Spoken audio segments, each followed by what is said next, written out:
Sometimes you have to write to figure it out. Now today, from the vantage point of someone who's been on the planet for nearly 50 years and who spent many of those years writing for a living, this insight no longer seems so remarkable. But to 21-year-old me, it was a revelation.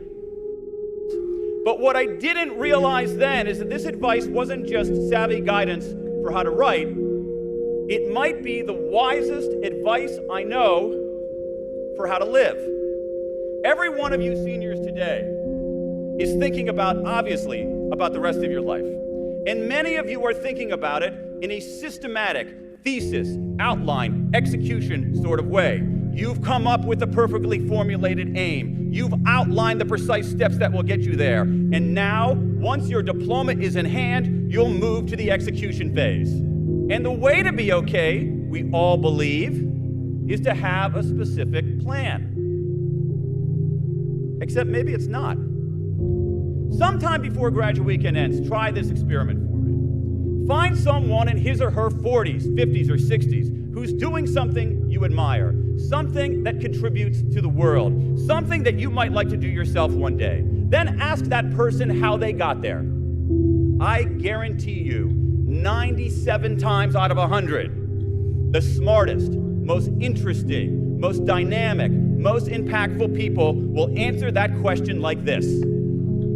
It's a long story. Why? Because they lived to figure it out. At some point in their lives, they realized that carefully crafted plans, like meticulously outlined essays, often don't hold up. And tweaking the topic sentences or rearranging the subsections isn't enough. Sometimes the only way to discover who you are or what life you should lead is to do less planning and more living. To burst the double bubble of comfort and convention and just do stuff, even if you don't know precisely where it's going to lead, because you don't know precisely where it's going to lead. Now, this might sound risky, and you know what? It is. It's really risky. But the greater risk is to choose false certainty over genuine ambiguity. The greater risk is to fear failure more than mediocrity. The greater risk is to pursue a path only because it's the first path you decided to pursue. We lived to figure it out.